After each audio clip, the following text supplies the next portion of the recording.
say to yourself, I am more than my physical body. Because I am more than physical matter, I can perceive that which is greater than the physical world. I deeply desire to expand, to experience, to know, to understand, to control, to use such greater energies and energy systems as may be beneficial and constructive to me and to those who follow me. I deeply desire the help and cooperation, the assistance, the understanding of those individuals whose wisdom, development, and experience are equal to or greater than my own. I ask their guidance and protection from any influence or any source that might provide me with less than my stated desires. Do not know all the answers to the questions about reality. Do not claim to know the ultimate truth about fire. I seek that which has been made hidden as a part of a family amongst lords of consciousness. I'm the void one.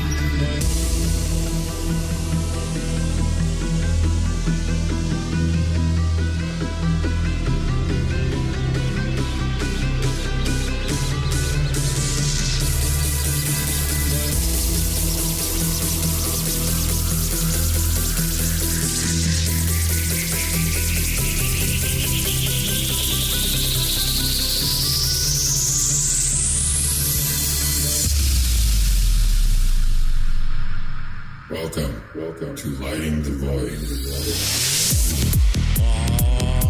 Broadcasting live from a shack on a hill in the Mossy Creek bottoms of Cane Creek, Arkansas. This is Lighting the Void live here on Fringe.fm, as well as Lighting the Void's YouTube.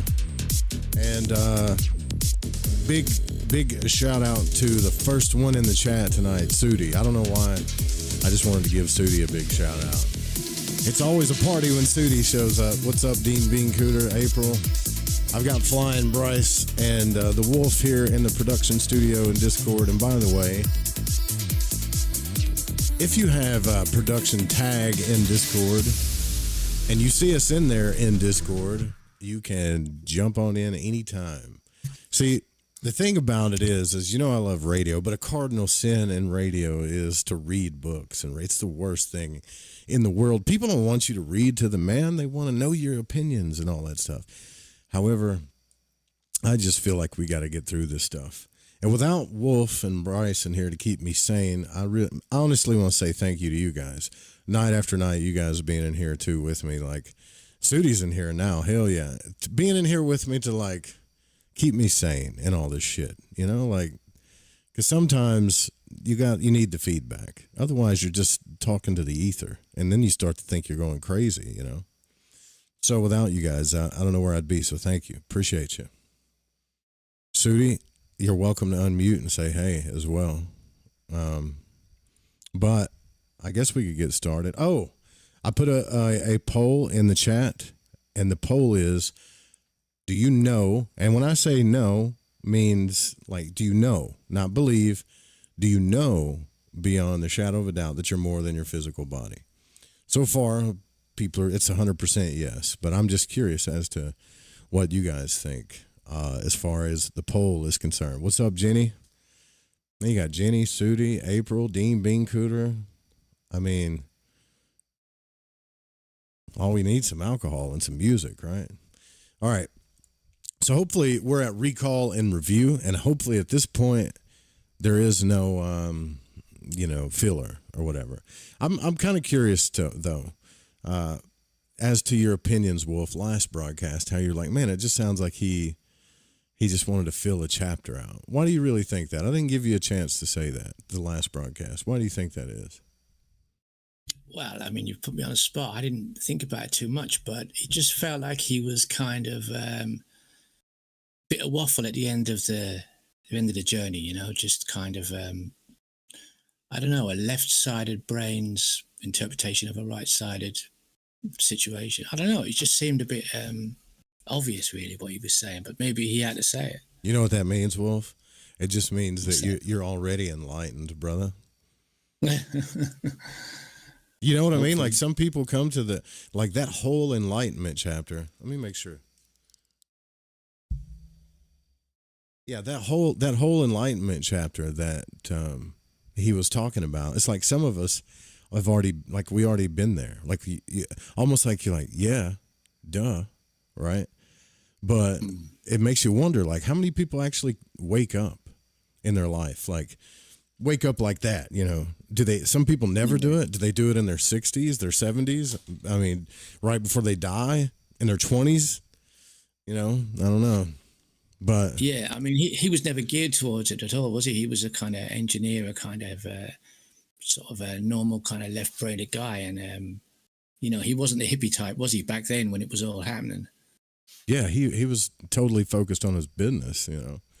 And as I'm telling you, man, I can understand that as a person, a man. I wouldn't even say a man, but just as a person, when you get fixated on, you know, your life and everything that's going on in your life, and you have really no spirituality in there, which is tough. Like he said, you're always trying to keep a balance, and that's part of life. But you can get so fixated on doing what you're doing, trying to grow what you're trying to grow, that you don't really wake up. You almost become like an NPC in a sense of the word, you know?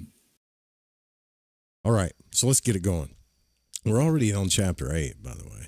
I think this one's going to go by quick. So at this stage, it seemed sensible, before going any further, to search for the new direction and missing basic in the area where I spent most of my effort. After all, I had been involved with this left and right brain stuff for many years. Was there something that I'd missed? Something that, even if it did not answer the questions, might point out the way? Perhaps a review of what we had been and still are doing would be in order. Oh, he's putting those pauses in here like he's William Shatner, isn't he? Perhaps a review of what we have been, then he's got the pause, and still are, pause, doing would be in order. I mentioned earlier my first out-of-body experience in 1958, which turned my life around, and at that time, the Research and Development Division of the corporation which I headed, whose specialty was the sound production of network radio programs, man of my own heart, had developed an efficient means by which sound could be used to induce sleep easily and comfortably. In the same year, a discovery was made that changed the entire direction of investigation and eventually of the corporation itself. That certain patterns of sound will induce different states of consciousness not ordinarily available to the human mind. In the following decades, a continuing program of research brought additional verification of the effects produced by these states and of the specific sound combinations and frequencies needed to produce them. Methods and techniques were found to enable the individual to maintain and control various mind patterns. In 1971, the Monroe Institute was created out of the Research and Development Division to supplement the research effort. And later, the Institute became an independent educational and research organization. Thanks to the cooperation and input of hundreds of specialists and volunteers, including scientists, doctors, psychologists, educators, computer programmers, corporate executives, artists, and many others, the Institute is now internationally known for its work in this field. It should be made clear that the early research effort and expenditure were not aimed at the betterment of mankind, nor intended to prove any point to the scientific community or the world at large. It was simply an attempt to control learning patterns during sleep and later to understand the relationships between mind, brain-body, and consciousness phenomena. This, until recently, no academic papers were published in orthodox scientific methods, though followed wherever feasible, were often ignored when they were unworkable. The methods developed contain no dogma or rituals, nor do they espouse any particular belief systems, religions, political or social stance. No drugs or chemicals are involved, nor are hypnosis, subliminal suggestions, or anything remotely resembling brainwashing. They're non-invasive, and the individual is always in charge, exercising his or her own will and not under the command of another. Using the results of many thousands of hours of research, subjects are able to learn conscious control of many different productive states of consciousness. And the fallout from this exploration of consciousness has produced valuable contributions in a host of other areas. These include physical and mental health, learning and memory, physical coordination, creativity, problem solving, and stress management. The process known as hemispheric synchronization, or hemisync for short, provides its users with a self-controlled tool to accomplish their own goals by facilitating and sustaining a purposefully focused, highly productive, coherent mind-brain state. Over the years, new approaches to ways of thinking have emerged at the Institute, and together they form, as we might say, a different overview. So consciousness in a continuum. I beg to differ a little bit, though. I've taken the Gateway course a couple of times, and there is, I mean, you are in charge, but I'll say this too, because I'm a fan of hypnotism. Even if you're being hypnotized, you're still, in my experience, somewhat in charge of what's happening. It's not like someone's got control of your mind. I mean, they can implant, like through neuro-linguistic programming, like subconscious things and stuff like that. But at any point in time, you can wake up.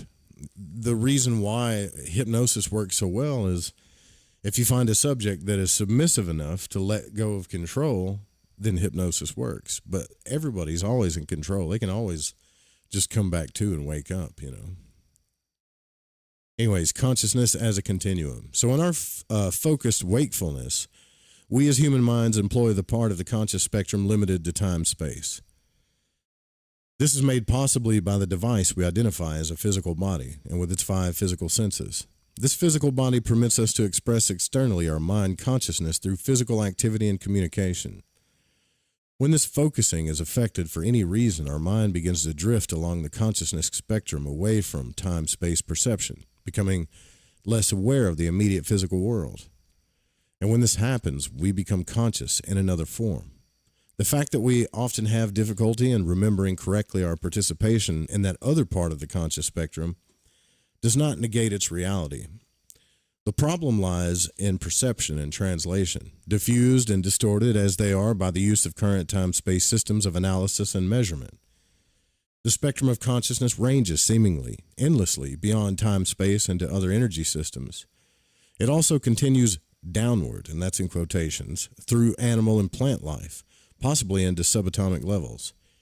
Everyday human consciousness is active commonly in only a small segment of the conscious continuum. The phasing concept. Okay. The methods and techniques of the Institute can be identified as means to establish and control phases of consciousness. In the waking physical state, the untrained mind makes these phase shifts frequently each day with little or no control. Primary phasing is the state where the mind is fully focused on physical sensory input or activity. Any deviation from this condition can be regarded as a phase shift, where some part or percentile of consciousness, to a certain degree, is aware in another form. One example is inattention. So where physical sensory input remains strong, but part of the mind has wandered. What we call daydreaming is another. Introspection is where attention is turned away from physical awareness, is a more deliberate phase shift as we are certain meditative states that we get in. Sleep is a shift in phasing to another state of consciousness where very little awareness of the physical sensory input has taken place at all. Ingestion of alcohol and certain drugs evokes split phase shifts where parts of consciousness is here and a part in another area of the continuum. And in these cases, when the stimulus is removed, the phasing fades. Psychosis and dementia are inadvertent instances, and in these conditions, drugs or chemicals may be employed to dim or eliminate the non-physical area. To understand the process clearly, we may consider the physical body as a tuning mechanism through which the human mind can operate in physical consciousness. As such, it contains circuitry that converts physical sensory patterns into forms that can be perceived by the mind. much as a radio or a television receiver is tuned to a particular frequency band in the electromagnetic spectrum. In these receivers, there is a discriminator section that filters out, for the most part, any distracting or distorting signals or harmonics from other parts of the spectrum. So as we tune a radio receiver gradually from one station or frequency to another, one signal fades and another is faintly heard. The receiver is shifting out of phase with the original station to the point where another station can be heard simultaneously. As we continue retuning, the original station is no longer heard and the other signal takes over. The human mind, which also has access to a discriminator, acts in a similar way, and discriminators in quotations. The mind untrained in the tuning process drifts slowly out of control from one phase of consciousness to another. And as it does so, signals are received partly from the physical mechanism and partly from a different segment of the conscious continuum. The signal input from the physical state diminishes until no such signals reach the mind, which moves into the state generally known as sleep or unconsciousness. The learning system devised at the Institute offers a means to place the phase shifts under willful control of the individual. That's really a good way to put it, because that's a perfect way to put it, actually.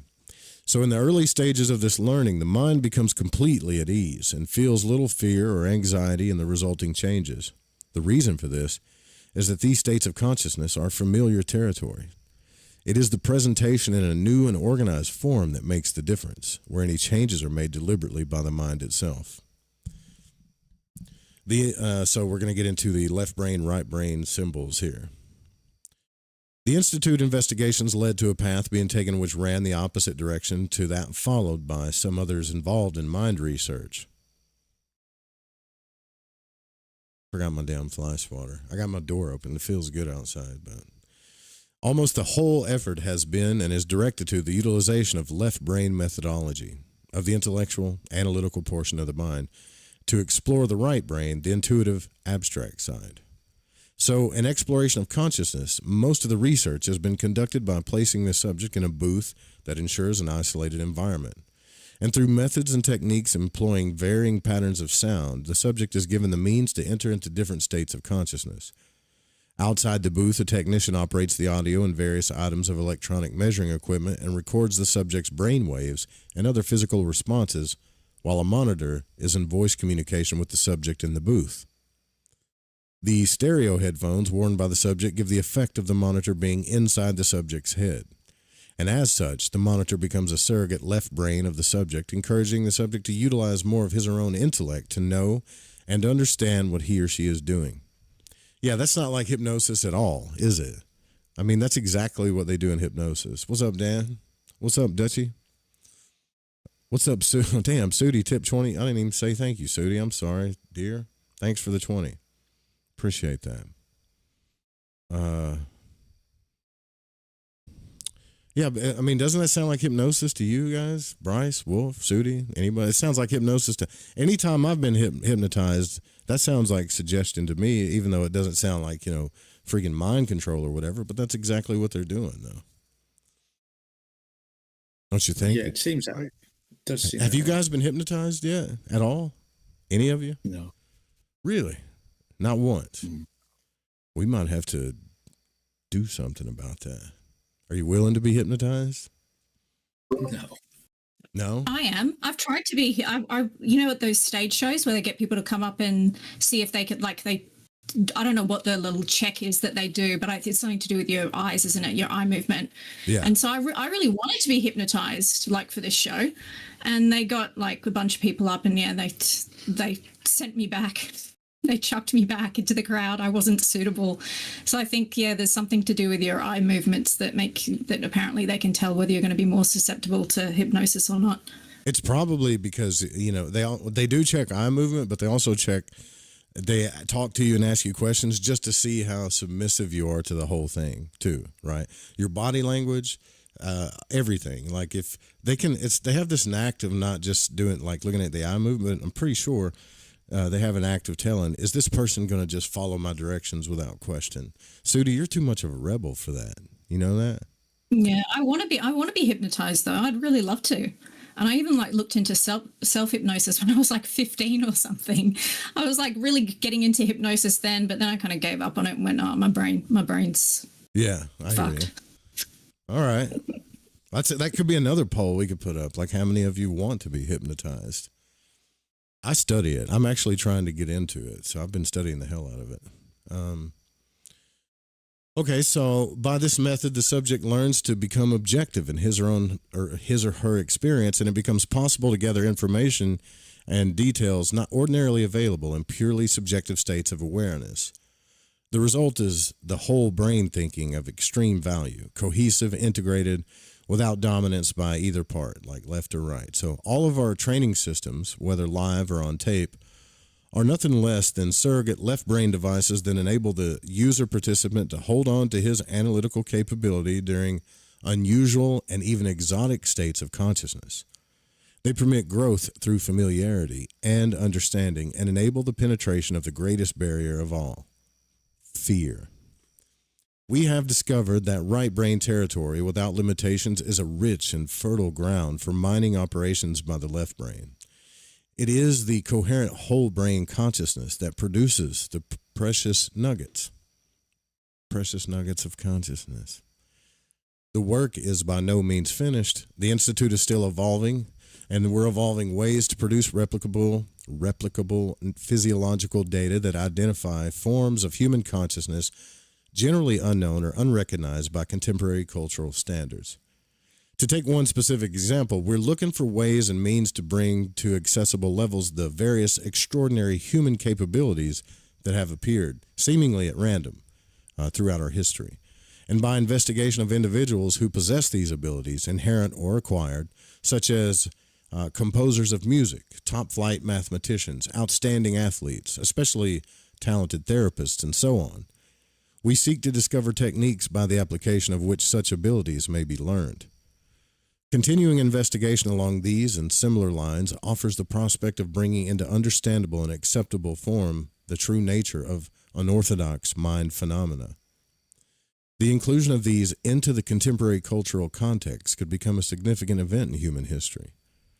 But as I look at my work and the work of the Institute, I hear a small voice, a voice that insists on being heard.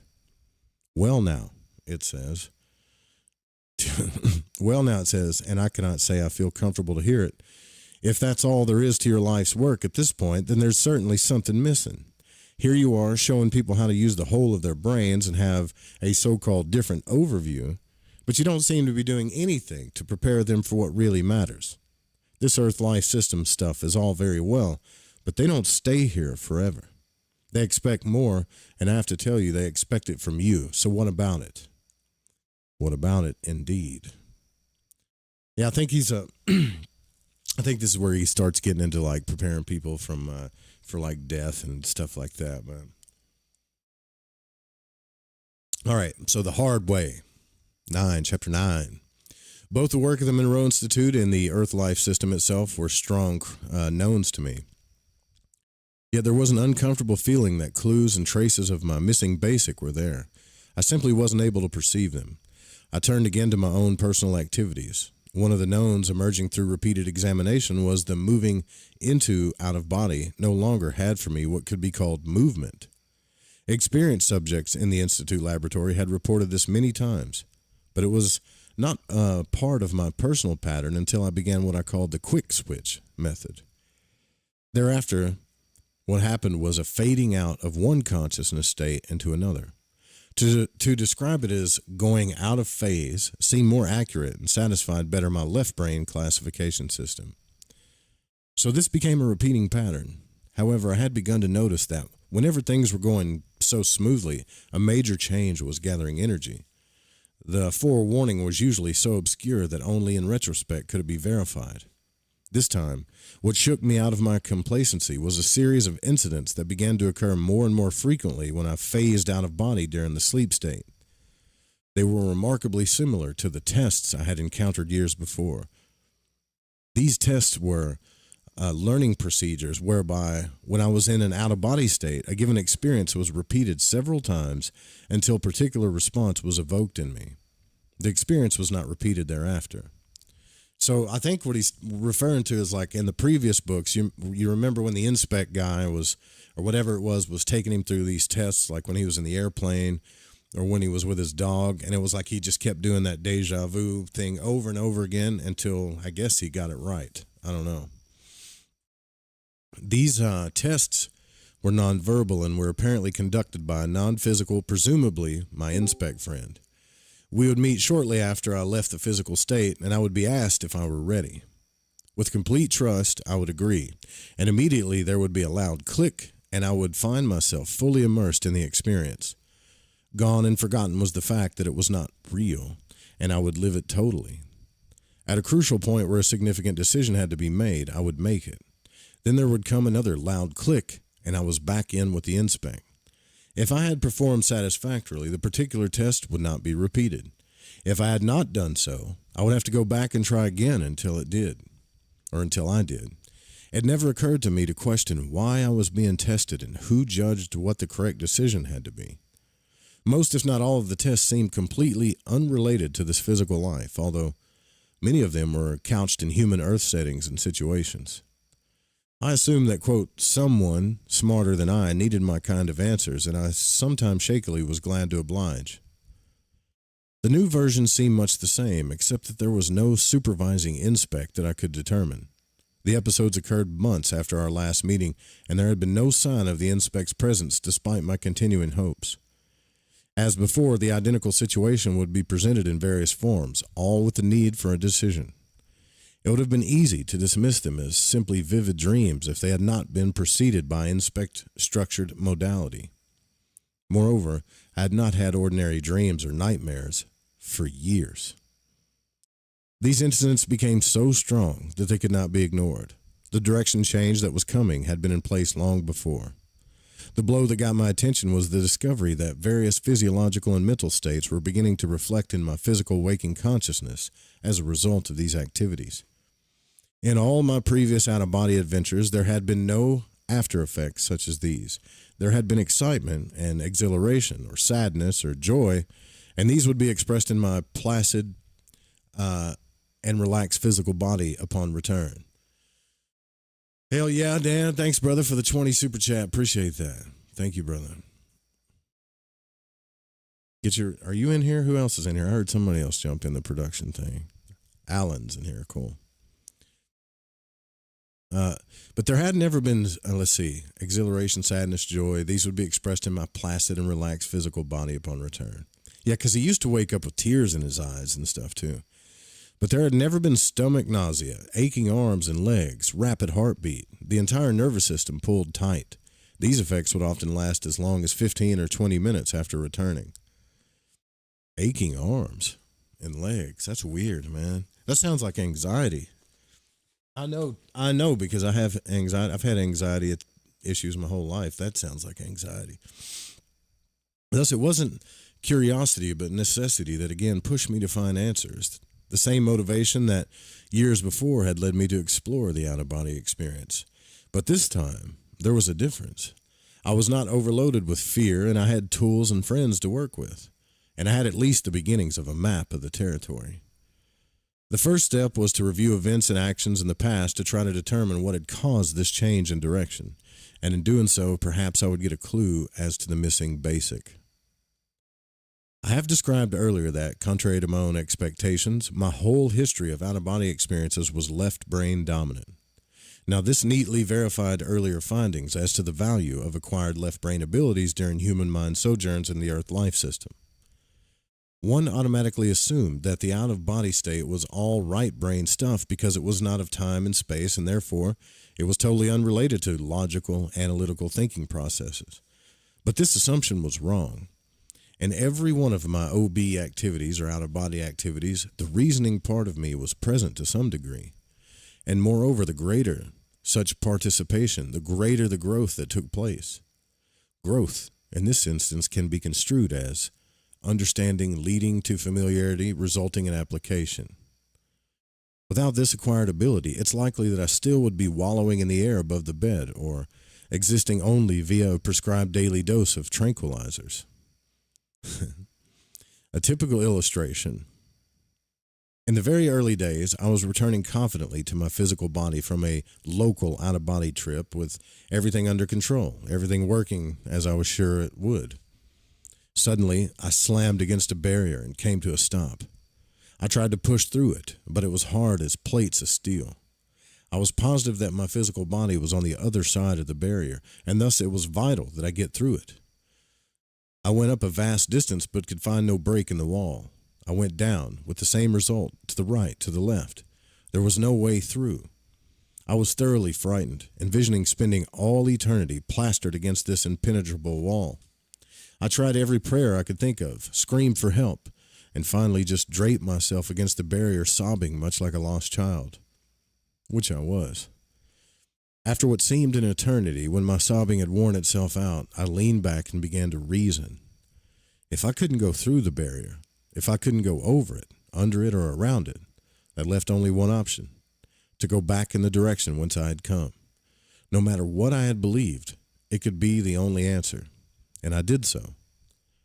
And moments later, I was back in my physical body, with ridiculous ease, thanks to the left brain logic. Every succeeding barrier I encountered eventually gave way to the information gathering, probing, syllogistic analysis of what learned on earth part of me, or of that earth part of me. Vast differences in situation and settings had to be taken into account, but the investigative and learning processes were exactly the same. Nevertheless, once the situation was in place, answers and solutions did not appear magically. The analytical tool we call the left brain neatly provided them.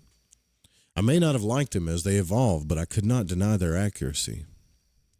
What we need to do, whether in or out of the body, is to ignore or tear down the no trespassing signs or the taboos or the notice that says Holy of Holies, the distortions of time and translation, the soft black holes of euphoria, the mysticisms, the myths, the fantasies of an eternal father or mother image, and then take a good look with our acquired and growing left brain.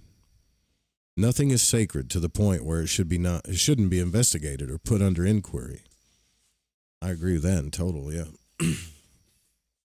We must grant that this requires a quantum leap from our different overview. It can be compared to getting out of local traffic with its confusion, snarls, and stoplights and taking the interstate or a major highway into the unknown. The map that we are developing will cover the route as far as our active consciousness patterns can extend it. But mapping the interstate is one matter. Traveling it is something else. It cannot become an absolute known until it is actually traversed by the individual with the left brain in full and active mode. Unless that is, you begin to remember what it is like. I said, unless that is you begin to remember what it's like. All the same, the map and a different overview may help you to construct a more accurate belief that may eventually be easier to convert into a known. Now to return to my new development, the penetration of my physical self by out-of-body responses. My left brain insisted that the physically distracting new signals were caused by some important detail that I had missed. Was this, I wondered, the clue or cue to the missing basic? I had two options. The first was, now that I understood better, to go back to the beginning, to pick up what I had missed. And the second was to lie around in a beautiful cloud of love and keep on wondering, what if? Well, the first seemed more constructive. And having made my choice, I began to move out of phase and out of the three. I began to move out of phase at about 3 the following morning. All right, so he's getting out of body. Then I used the quick switch method to the earliest point in my conscious memory, and at once I felt the signal vibrating with me. I followed it and came upon a scene I remembered well. There was someone beside me, and it felt like a brother. He seemed nervous, and I was pointing at the figure of a man lying face down in the middle of a dusty road. He was a youngster, no more than 18. A battle was going on all around him. Some 50 or 60 men in short brown togas with wide leather belts around their waists were fighting an approximately equal number of dark, bearded men, small in stature but who seemed to have incredible strength. Both sides were armed with short swords, spears, and round shields. There were shouting, moaning, and screaming, and the clanging of metal against metal, clouds of dust, blood spurting, confusion. The wide belts, it seemed, were losing. The 18-year-old, who wore a wide belt, was struggling to pull himself up. The problem was the spear which was holding him down. The spear had penetrated his back, gone all the way through his body and deep into the dirt of the road. His efforts became slower and weaker until they ceased. And suddenly, I remembered that years ago I had felt the pain of the spear in my back, but this time it was different. I turned to the man beside me. He was in obvious pain. I asked him if he understood. He nodded, then turned and moved away and disappeared. Yeah, I remember in the previous book that was him as AA, because in the previous book he was AA and you didn't figure out that he was this AA character till the end. But when they were trying to get him, or like, I guess, go in and get AA, like they found him in a battle just like that, and he was stabbed into the ground so hard with a spear that he couldn't pick himself up. But this is weird. It's like he's seeing it all over again. There was nothing for me to do but to try and help, and I bent over the youngster and shouted for him to get up. I saw his head, no, not his physical head, lift out of his body.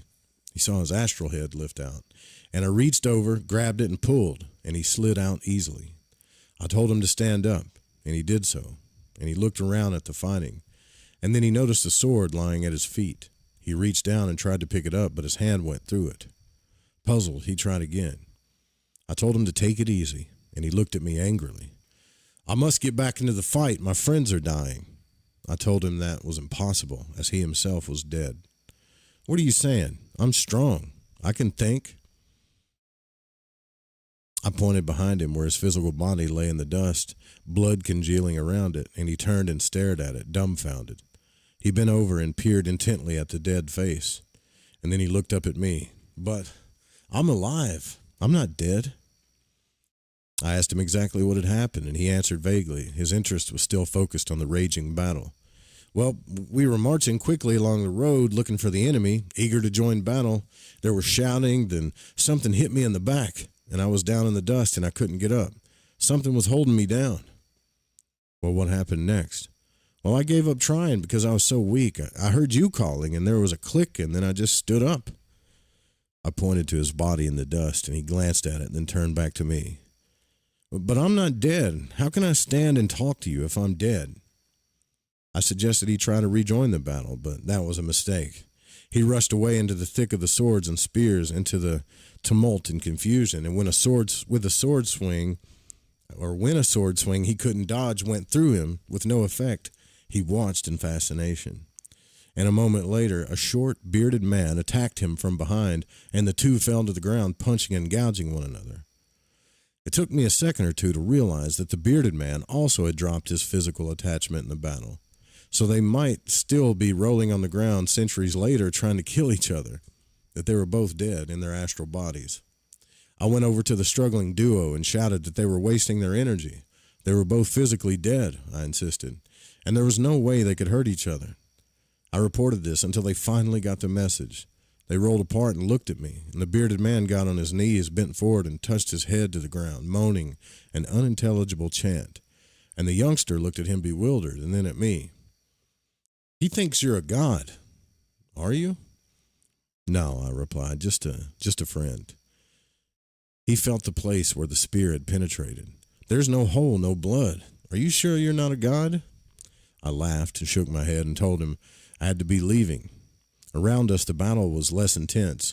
More forms were moving out of destroyed and dismembered bodies, and soon the place would be crowded with ex-physical humans, all with bewildered expressions on their faces. The youngster touched my hand. Hey, can I go with you? I hesitated, but a deep inner surge immediately gave me the answer. I grasped his hand and started to move upward, and he looked uncertain. I'm not a bird. I can't fly. And I gently pulled on his hand, and slowly we rose above the battlefield. It took but a moment for his anxiety to drop away, and we both shouted in joy as we sped up and out. In my mind, I hit the return code on the quick switch system. There was a flare of light, and we hung motionless in the lighter grays of the intermediate rings. Remember those intermediate gray rings of consciousness that he saw, right?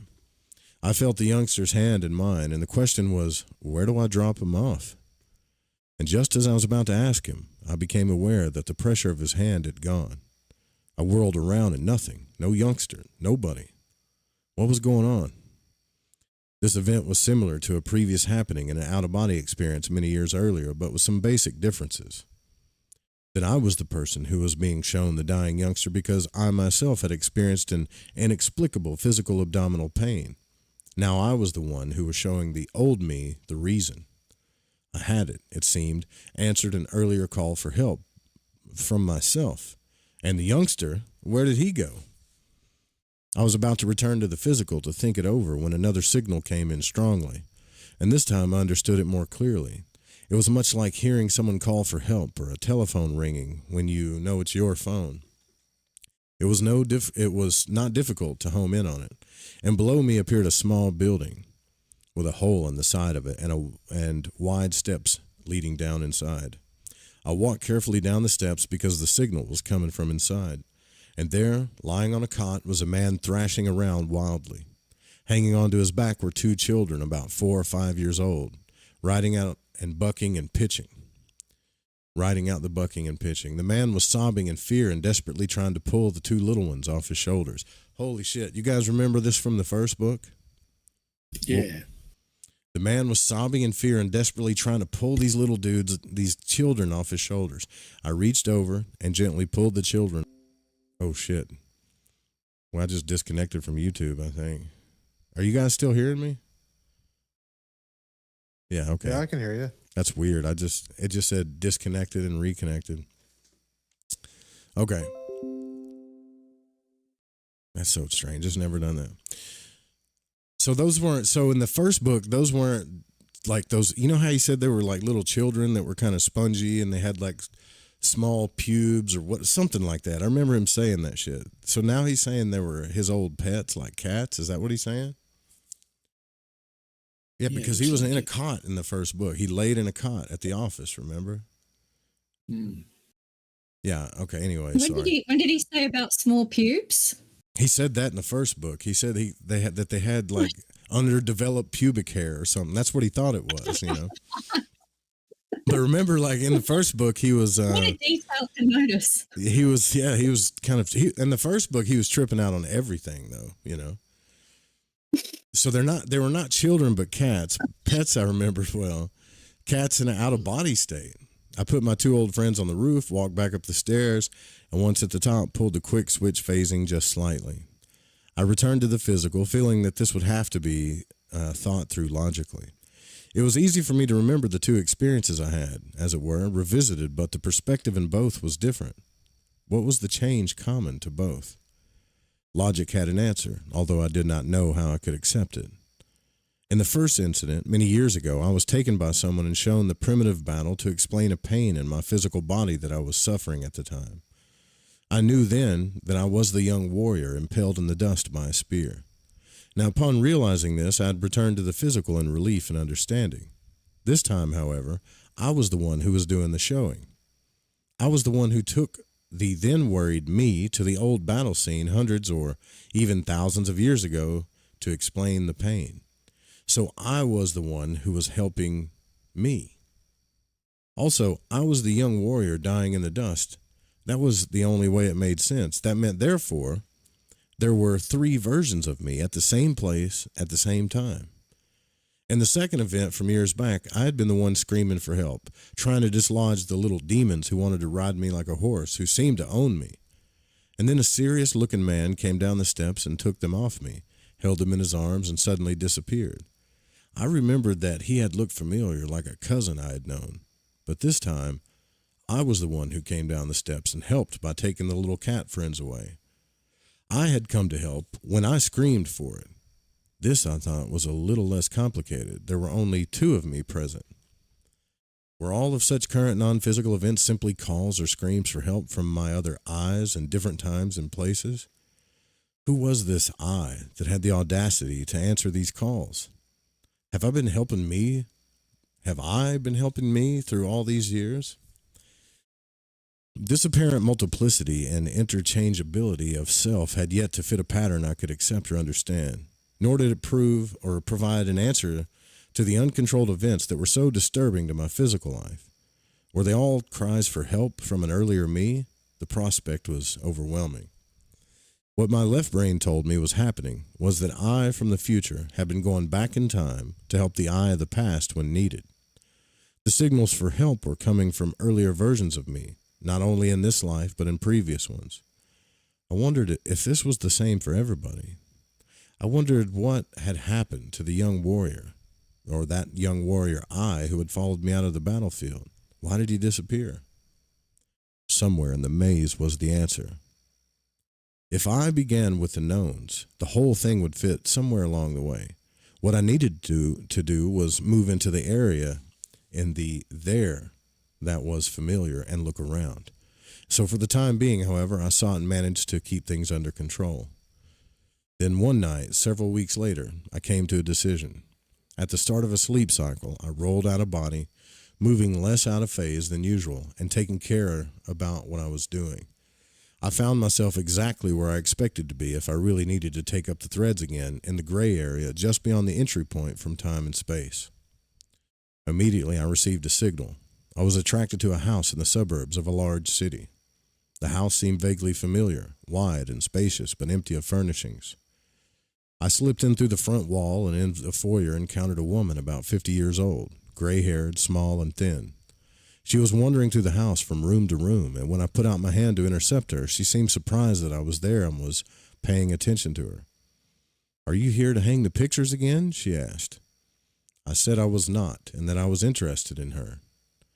"Well, they took all the pictures down, out of my house. My house. No one even speaks to me." I asked her why she stayed there. Why didn't she leave? "Well, this is my house. This is where I belong. I don't care if no one notices me anymore." "Didn't she feel anything different?" I asked.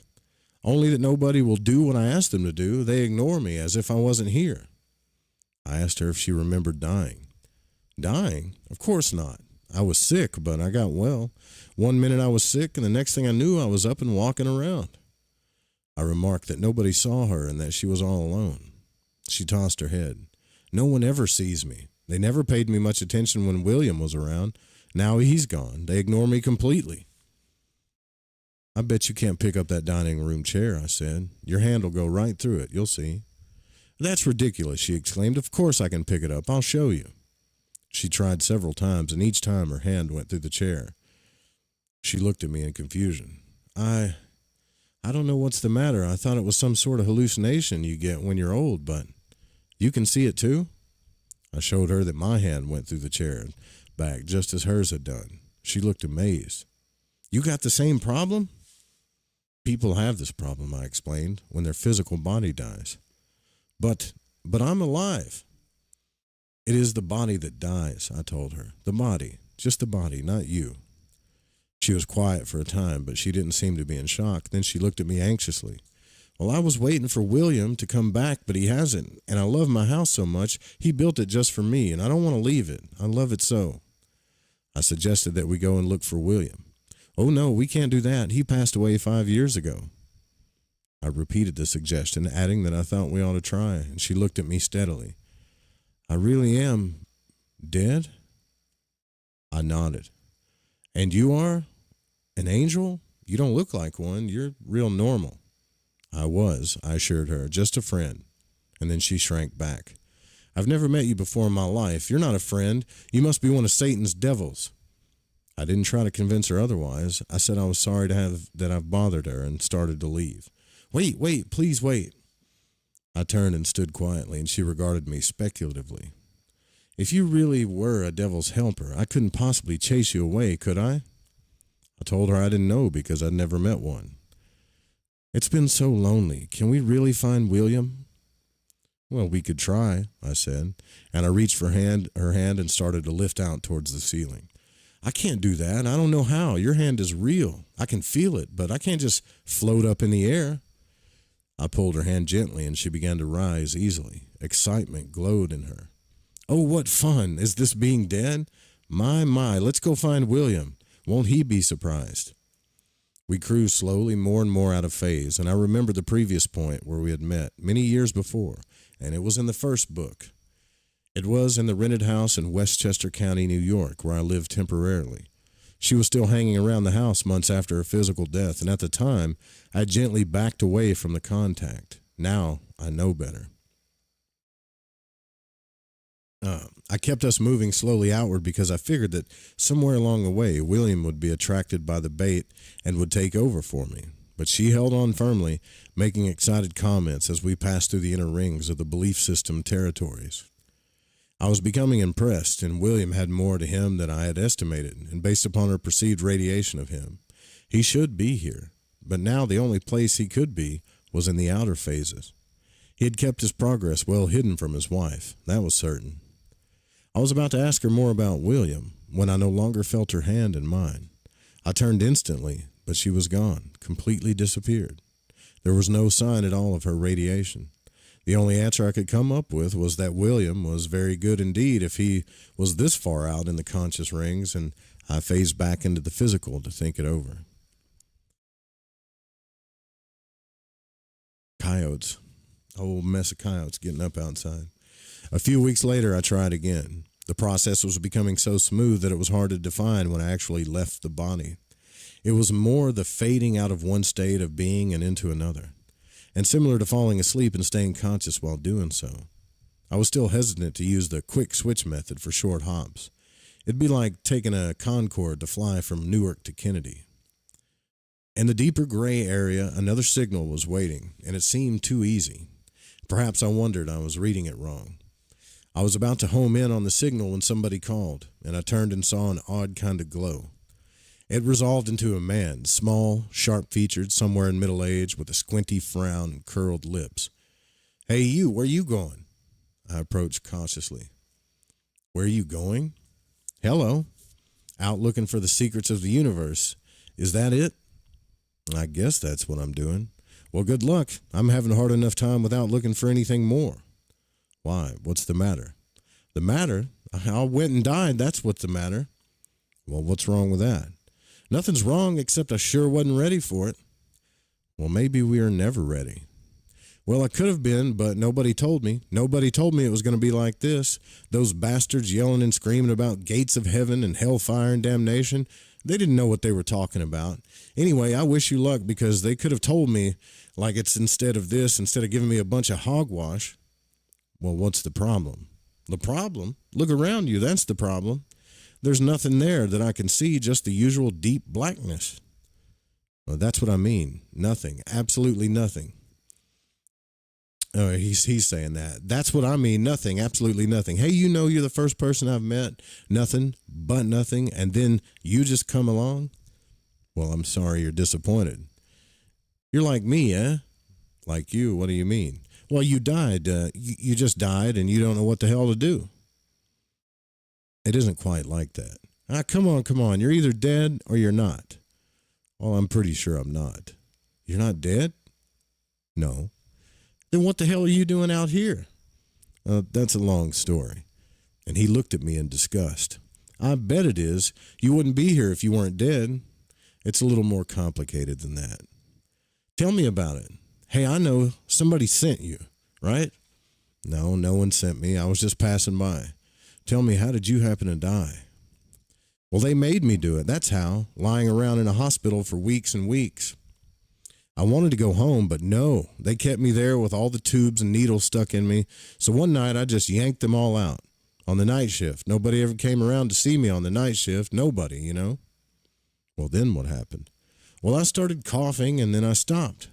I thought, well, I'd better slide the hell out of bed and get going. I must have jumped a bit, because I went right out through the ceiling and kept on going until I found myself here. And when I went through the ceiling, that's when I knew I'd gone and died. Pretty smart, huh?" "That's right. Maybe you ought to come along with me." "Well, you would help me? You? Why?" "Well, it ought to be better than staying here forever. I'm so damn mixed up. No heaven, no hell, just nothing. Here, take my hand." "Oh, no, you don't. Every time somebody tried to help me, it just meant trouble. You get out of here." "I'm not forcing you. I'm only trying to be helpful." "You keep your hands off me. You keep away." All right. Whatever you say." "Go on, get out of here. And you get somebody to tell you straight. Don't you get taken in with the fancy talk. Nobody told me, and they could have. I would have listened, but no. Now I got to find out all about myself, and I sure as hell don't know how to do that. Don't even know where to start." I backed away, and the strange glow faded. And when I returned later, it was gone. I've wondered since how he did get help. Enough was enough sometimes. And perhaps recounting these events will bring a little better understanding as to the idea of a bridge or a bypass over these areas. With caution signs posted along the way, that is. It takes experience and finely honed reason to operate in such conditions, and mine were marginal at best. Any help comes from the top down, I thought, not from the bottom up. And I had discovered another facet. Not all of the signals I received came from an earlier me. William's wife was not a part of me, nor was the angry little man, as far as I could determine. So I came to a conclusion. Helping others goes with the job. While you're helping yourself, you automatically lend a hand to others, if you can do so. But I was missing an important element. Why did this sequence of events suddenly pop up in my activity pattern? Was this another key to the missing basic? What about my new, different overview? Something was definitely left out. Oh boy. This is where it gets interesting, I think, if you believe this kind of stuff. But I do remember in the first book of that guy that was, I said something, I don't remember exactly what he said, but it was something about the secrets of the universe or get help back there or something like that. I kind of, I forgot what he said, but he's already run into like 3 or 4 people that he ran in when he first started getting out of body, which is kind of trippy, man. What do you think about them chapters, Wolf? Just filler that time or what? No, man, that was a trip. It's a bit sad that these people die or that they're attached to, like that old woman attached to a physical house. But how come they haven't shifted and moved on? You know, why is that? And why wasn't there anybody there to help them? And where the hell are they going when they disappear like that? It's like once he showed them that they were dead, that realization shifted them. But why wasn't that shift happening straight away? You know, I don't know. Lots of women are attached to houses. No offense, ladies, but you are. You know, if they're not building them, they're decorating them. You know. Here we go. Would you be attached to your house like that, Sudi, or you just be like, the hell with it, I'm out? No, but I don't. Yeah, no. I don't understand why you're supposed to have a guardian angel, aren't you? Well, where are they when you die? I mean, fuck's sake. I guess so far the guardian angel is yourself in a different form. Maybe a more like, because he's now going back and helping his old self. And then in this place, like, time doesn't really, ethereal time isn't really a thing, you know. It's a lot to take in, isn't it? Really is. Yeah, I mean, imagine like, sorry, Wolf, go on. No, go on. I was going to say, like, listening to this, it sort of blows your mind. But imagine being Bob and, like, having these experiences and there's no real contemporaries to talk about it with, or, you know, like you could tell your wife or whatever, but she's not going to get it. Like, it just would be trying to integrate and process all this stuff. Like, it would be like having the closest thing I can think of, like, when I have super weird dreams and you kind of want to tell someone, but you know, you tell them you feel a bit better, but that's a dream. I mean, you know what I mean? Like, having to be him, I just think sometimes, like, how amazing he is for, like, doing all the stuff he did, writing the books, setting up the institute and everything. When he did it, like, just in a desert, in, like, a complete vacuum with no feedback, with nothing, no touchstone of, you know, what his experience was. Like, he was completely flying blind.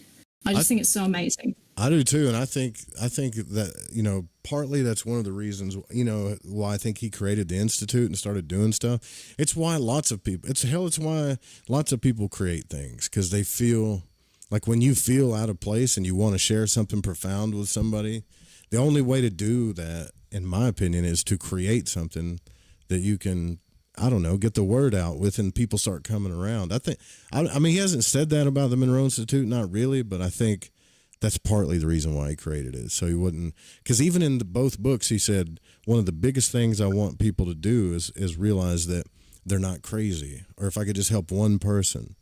And I think he kind of felt alone, you know, like you're saying. Yeah. Yeah. Good point. This would be full on. Listen, God bless you. Yeah, God bless him. God bless you guys, too. Got to run to the laboratory. We're going to take a short break, and then we'll continue this journey. Stay with us. Don't go anywhere.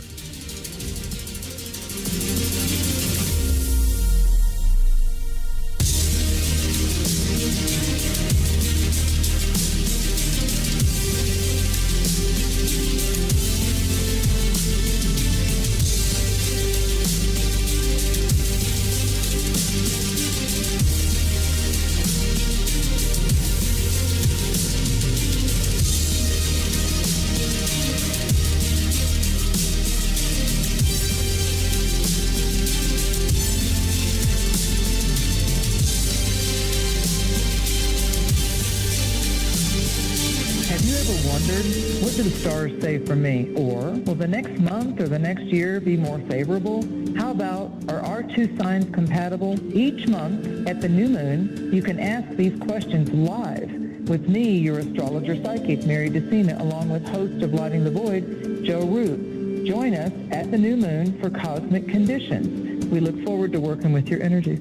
Every new moon at 7 p.m. Pacific, 10 p.m. Eastern, right here on Fringe FM. This portion of the show is being brought to you by Ed's Permanent Press Waffles, the perfect gift for people who don't own a waffle iron. This is Barbara Charlton from Metaphorical Archaeology. If you've ever had a traumatic paranormal experience, the effects of it may stay with you for years. Who do you talk to? You can't go to conventional help. What we do is we use emotional freedom techniques or tapping to actually neutralize the effects of that event. Maybe when you tell the story now, your heart races and your palms get sweaty. You don't even want to think about it because you don't know how to neutralize that. That's what EFT tapping does. It neutralizes those emotions. The circuit that was recorded on is gone. The energy flows freely and you're free of it. And that's what emotional freedom is all about. We offer this as a pro bono service, but this is something that I offer because no one, it seems, is helping people with these experiences. If you'd like to reach me, it's really easy. My cell phone is 214-995-3754.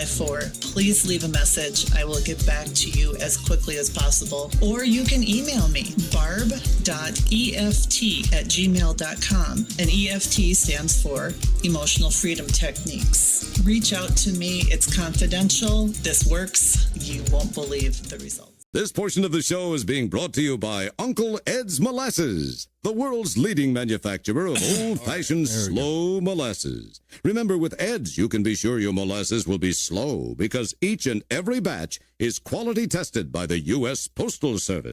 So, you love talk radio? Then you'll love TalkStreamLive.com. TalkStream Live is always on, 24/7 with the best streaming talk shows. Find your favorite talkers and discover some new ones. It's free, readily available online or on mobile with any smartphone or tablet. Finding your favorite talk shows all in one place has gotten a whole lot easier. Just go to TalkStreamLive.com. Be sure to download the free apps from Google Play or the iTunes App Store.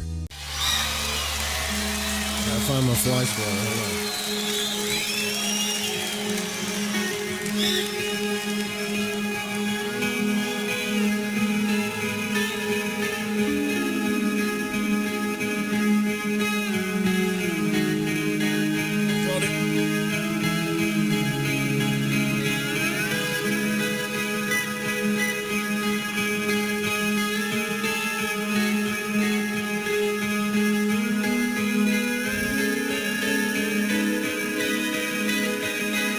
Welcome back to Lighting the Void live here on Fringe FM and also Lighting the Void's YouTube channel.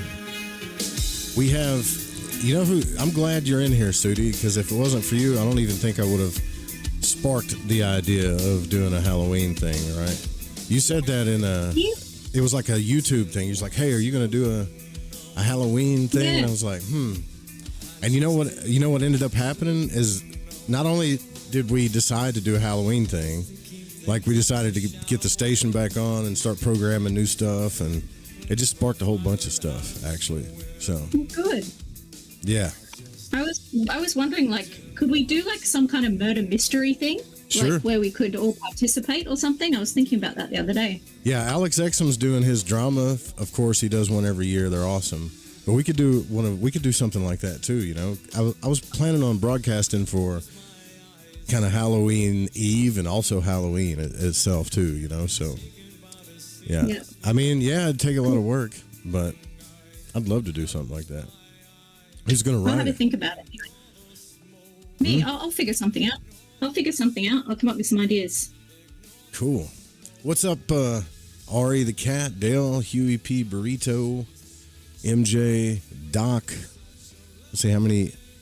Oh, we had 19 votes. I said, do you know in the YouTube poll that you are more than your physical body? And 100% of you say that you know. That's pretty profound. I figured at least one person would be like, maybe, I don't know, you know. Dan says, everybody call in with ghost stories. I'll tell you what, man. We're probably going to be broadcasting quite a bit. Halloween, like, we'll probably, I don't know when we're going to start, but I'd like to do Hallows Eve and Halloween. So we got plenty of time to do ghost stories and all of that. Bryce is helping. Wolf's helping a little bit. I think we could come up with some kind of, plan eventually. I'm working on the new station sound, too. What's up, Dale? Anyways, I know some of you are on the edge of your seat with what's going on with Robert Monroe. We're going through Robert Monroe's journey. We have for quite some time, and a lot of you that have went through this entire thing with us, that's very impressive, and it's cool. So now when anybody says, hey, have you read Robert Monroe's books? You could say, I have, actually. Not only did I read them, I participated in a group effort to investigate them, I guess. Bryce, you're awful quiet, brother. You okay in there? Yeah, I'm good. I'm just witnessing. You're just witnessing? Just okay. witnessing. You're just lurking and witnessing. All right. Yeah. Well, you guys feel free to step on it at any time. I don't care. That's what this is all about. All right, so this one's called, how much time we got left? Oh, yeah, we got a little bit of time left. This one's called Detached Retinue. Retinue? Is that a word? R-E-T-I-N-U-E? Retinue. Retina. Retina? No, retina is just a E, isn't it? No, it's retina. Is that how you spell retina? Shit, I don't know. I can't spell, man. So it was beginning to seem a never-ending task, this answering of signals for help each time I went out of body, and it was certainly an inefficient way to do whatever was needed. I could spend the rest of my available physical life period doing this and nothing else and still make no perceptible dent in the mass of such signals. That is kind of sad, though. The question was, why had I suddenly become exposed to these signals after so many years? And another question, why were they causing distress in my physical body? It seemed that most, if not all, of these signals were originating in areas of the interstate, as I now accustomed to regard it, immediately adjoining the termination of physical existence, or death, as we humans call it. I knew something of these areas, but was not familiar with them, and further exploration was needed. Yeah, I know in the previous books he just passed this area up. He didn't hang around in it, So I began the next morning about 3 o'clock by taking a methodical, slow-motion approach. Feeling rested and relaxed, I started the phasing out of the physical and into the blackness of the out-of-body state, with left brain mode on full alert. I was now at the beginning of the interstate, or rather on my entry ramp into it. Then, as I was about to bridge over the close-in areas with their obvious exit ramps, as I usually did, one of the strange signals pulled hard at me. Reluctantly, I followed it. The signal flashed to me a city, then to an apartment building, and tightened to a bedroom in one of the mid-rise apartments. There was a large, fancy king-size bed with 3 naked people in it, 2 men and a woman.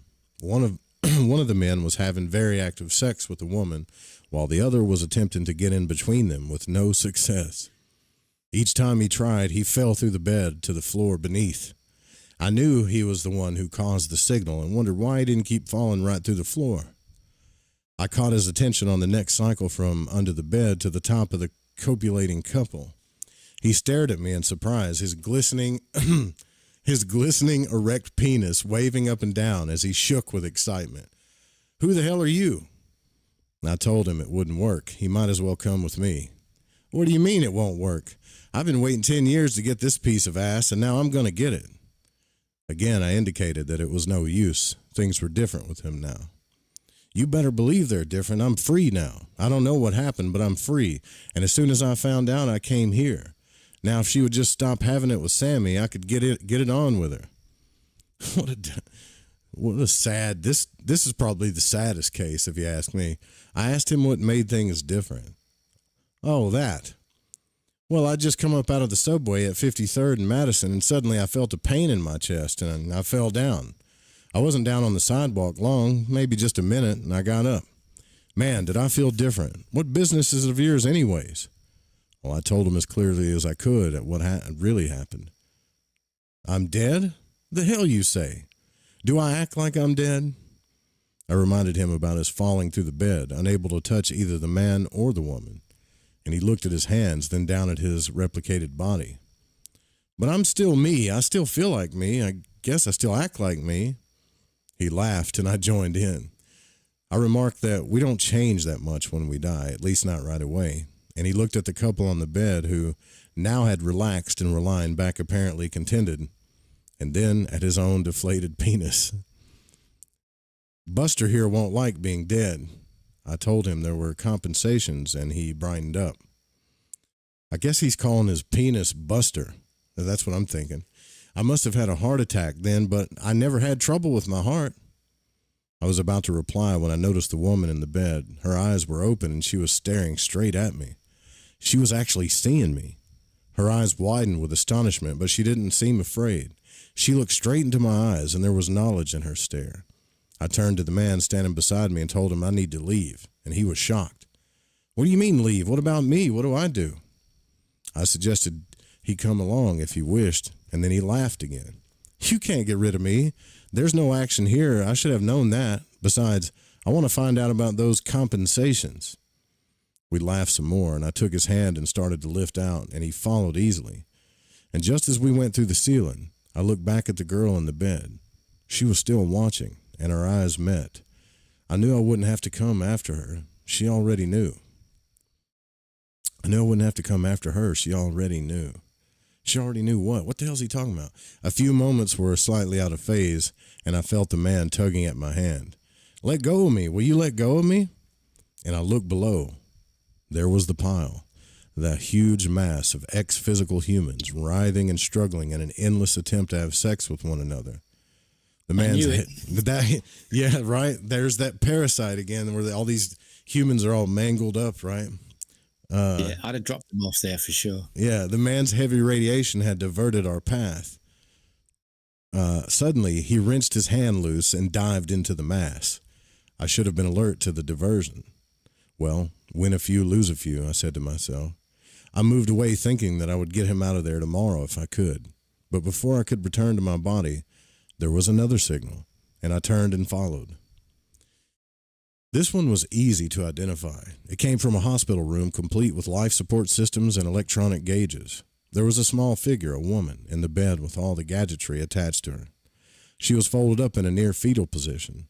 Her hair was gray and stringy, and her face wrinkled. She looked very old. As I approached, I could perceive her moaning and gasping. Yet the sheet was over her head. I moved close to her and asked what the matter was. Can't you see I'm hurting? And I asked her why. I'm dying, that's why. I've been dying for years, but nobody would believe me. No, I believe you, I told her. That's all you doctors say, but you don't mean it. I told her I wasn't a doctor, and that I did believe her. Well, if you're not a doctor, it doesn't count. It's the doctor who has to believe me. Why is that so important, I asked. So that they'll let me die. Then I won't have any more pain. I suggested that she didn't need a doctor to believe her. Did she really want to die, I asked. Of course I do. Why else would I be going through all this pain? There was no need to wish for death, I told her. It was all over. She was dead. And for the first time, she turned her head and looked at me. No, I'm not. I still hurt. The pain will be fading away quickly, I said gently. All she needed to do was just move away from her body. She stared at me. But I'm still alive. I'm just the same. I told her that being physically dead doesn't change you much at first. You just don't have a physical body anymore. You're only remembering the pain now, but you don't have the pain itself. Look around, I said. See for yourself. She did look around very slowly, then she turned back to me. It's all black. Just deep black. Except for me, I reminded her. And she opened her eyes wider, and her body slowly began to straighten out. Ernie, is that you? Ernie? I reached for her hand and suggested that we go where friends were waiting, and she held back. Well, why didn't you come before? I've been calling for you night and day to come and get me. I said that she had to die first, and now that she had died, it was all right. I held out my hand again, and she took it firmly. Ernie, Ernie. We started to move up and out slowly, and I asked about the pain, and she looked puzzled. The pain? Oh, the pain. It isn't important now, is it? No, it isn't, I said. And we went more out of phase and out of blackness and into the light. I took it slowly as we moved further out of phase and into the area of the belief system territories because I wanted to see what was happening. I was trying to determine exactly where we were, somewhere above the midpoint when I could no longer feel her hand in mine. I refocused as fast as I could, but it was too late. She was gone. And picking up pieces and dropping them along the way was surely not how it was supposed to be. It was certainly not productive. I'd better try again. The problem was that I didn't know precisely what I was looking for, but I was not going to give up. And several days later, I made an afternoon run. I laid down on the cot, relaxed, and phased out slightly, and sure enough, there was another signal. This was a frantic one, and I focused on it and used my quick switch method. There was a flash, and I was over an alley in a small town. I looked for the reason, and there it was just below me. He was hiding behind a cluster of trash cans in the alley, and on the street nearby, a pair of police cars, red and blue lights flashing, had angled up to the curb. On the sidewalk in front of a store entrance lay a crumpled form in a pool of blood. A crowd of morbid spectators was gathering, held back by a yellow band of plastic. I went directly to the trash cans. The skinny boy crouched behind them couldn't have been more than 17, and he'd never gotten any older. Not this time, anyway. I asked him to stand up, and he did slowly, uncertain, alert, ready to run if he got the chance. "How'd you know I was here, man?" I told him I wanted to help him. "I don't need no help, not from no fucking cop." I asked him why he was hiding if he didn't need any help. "What do you mean, why? That shithead in the store had a piece and he started shooting." I suggested that he didn't need to worry about that anymore, and he looked at me warily. "Gonna take me in, are you?" "Not exactly," I said. He didn't have to pull any more heist, I told him, and nobody was ever going to shoot him again. He didn't have to worry about going to jail either. He stared at me. "You're crazy, man." I told him the bullet had caught a corner of his heart, which let him live just long enough to stagger out of the store and fall dead on the sidewalk. His face portrayed a mixture of emotions. "What kind of shit is that? If I'm dead, what the hell am I doing standing here and talking to you?" I pointed to the street behind me and suggested he take a look for himself. Still keeping one eye on me, he sidled to the corner of the alley and peered down the street. He forgot me completely, fixing on what he saw. Eventually he turned and slumped down to a sitting position and buried his face in his knees. I could feel his sobbing. I moved over to him, looked down, and gently touched his shoulder. "It was time to go," I said, and he gazed up at me. "They still got cops after you're dead?" I smiled and shook my head. "But there were better places to be than hanging around in a back alley," I said. He looked at his hands. "I remember putting out my hands to break the fall when I hit the concrete, and before that, I remember letting go of my piece when the cashier shot at me from behind the counter, so I couldn't shoot back. It was like somebody hitting me with a tire iron in my chest. Then I got out the door and I remember hitting the sidewalk. It's like there was a big click in my head, and I got up and ran into the alley, but who the fuck are you, man?" I told him his Uncle Ben sent me, and he laughed. "Ben? Ben the boozer? Come on, he didn't even know I was around. He died when I was a kid. I know. It's all a new shtick you cops put up to get me to roll over. You come on, take me in and stop all the shit about being dead." He wanted proof. I suggested we should take a closer look at the body on the sidewalk. He resisted at first, so I told him to hide behind me and nobody would see him. I turned and walked out into the street and strode through the crowd. I knew he was right behind me. We got there just as an ambulance was arriving, and we stood directly over the body. There was blood all over the place, and watched as they rolled the body over, checked for any vital signs, and put it on a gurney. They threw a cloth over the face, but not before the kid beside me had a good look. Anyway, I knew he could still see the face, cloth or not. And as they rolled the gurney into the ambulance and closed the door, the kid started sobbing again. I gently took his hand and began to lead him up over the street. Now, he didn't resist. He simply went uncontrollably as we moved up away from the street and more out of phase. This time, as we approached the middle and upper rings, I kept him under constant observation. Whatever was happening, I reckoned I would be ready for it. I wasn't. At a given point, the kid just disappeared. One moment he was there, and then he was gone. Not even a wisp of radiation remained. Wherever I searched, nothing. Whatever I was doing, it wasn't coming out as I expected. I was getting some action, but it was incomplete. I returned slowly until I was back in phase with the physical body, still looking for answers. There's just one clue. That night there were few penetrating signals. My sleep periods were less hectic. Was it cause and effect? And perhaps I was taking the right path, but even if I was, my left brain was screaming out for more data. I certainly wasn't cut out for this job. I just kept losing them. Then several weeks later, another change surfaced. I was lying down and relaxing easily when I suddenly got hit by a strong help signal on what I understood to be my own frequency, even before I was out of body. My physical body responded with a strong sense of heat, and quickly I rolled out and followed the signal. Somewhere over the belief system territories, the signal led off down an exit ramp that I could only just perceive. It didn't take me long to find the source. The belief system radiation gave me a picture of a steep, rocky cliff with a heavy, humid jungle below.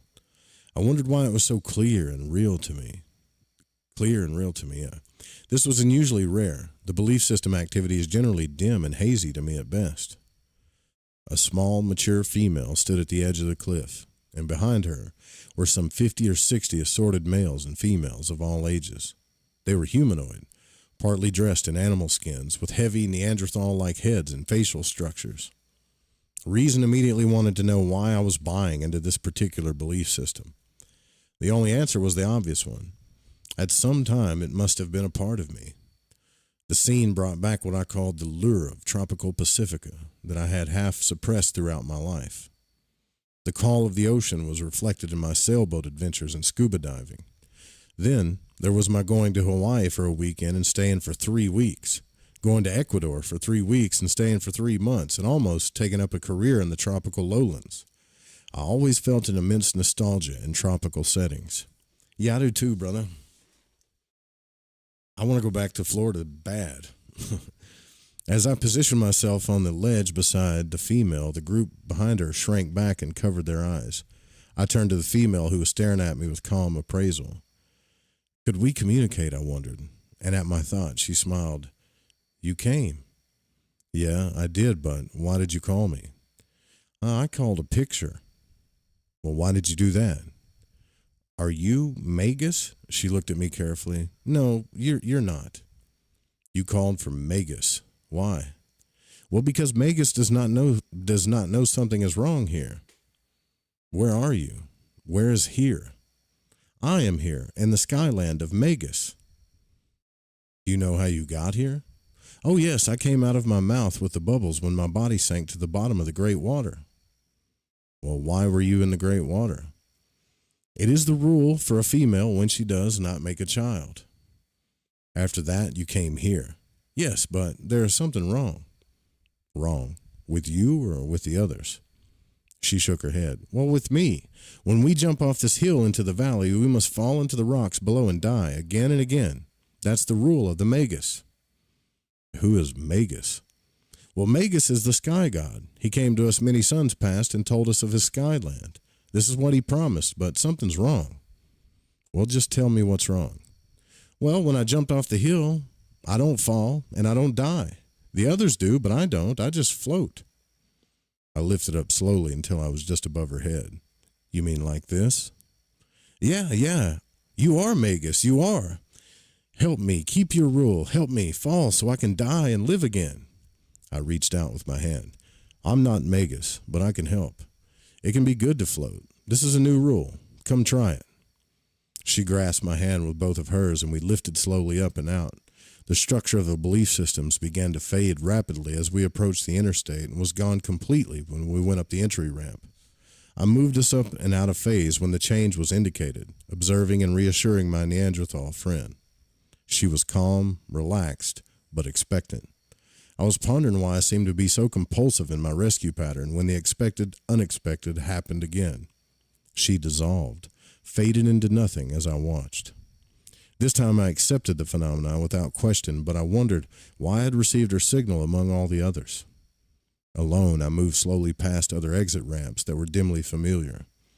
I knew that at some point in distant time I had visited and turned off each of these ramps and was a part of each of the belief systems they led to. But there seemed no reason to go through again what I had already experienced and presumably outgrown. Although I felt I needed help. I did not consult any of my philosophic or psychiatric physical friends. Instead, several weeks later, I did what they would have prescribed. After 3 cycles of sleep, some 4.5 hours, I awakened, rested, relaxed, and fully alert at 3 in the morning to use the quick switch technique. Roll out of phase with the physical and head for one of my pre-inspect friends seemed absurdly easy. A smooth vibration, and I would be there. But it was not as easy as that. Somewhere deep in the belief system territories, a strong and demanding signal hit me. I resisted, but to my great surprise, a part of me overrode my resistance. When I stabilized, I found I was lying on a cot in the corner of a small room. I pulled myself up to a sitting position and stood up. I was in a physical body, it seemed, or a good facsimile of one. It felt quite normal. On the far side of the room was a closed door, and beyond it, I could hear a strong humming sound. I opened the door and stepped through. Close by it was dark. Beyond was a brightly lighted area, and the humming came from somewhere beyond that. It was made by many human voices, not chanting, just humming in harmony. A hand touched my arm, and I turned.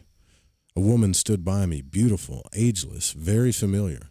Her face and eyes were radiant with joy. "I've been waiting for you. I knew you'd be here if all of us met together as one. Come." She led me out of the darkness and into the light, and then she stepped back. The humming gradually faded away. On the edge of the range of the light were faces looking up at me, many hundreds as far back as I could perceive. They were expectant, and the radiation I know as love was overwhelming. I stood still, altogether unsure of the situation, of what was expected of me, and then as I stood there, another part of me took control and I relaxed, and that other part began to speak. I had no idea there are so many of us. This is one of the few points where we've gathered as one.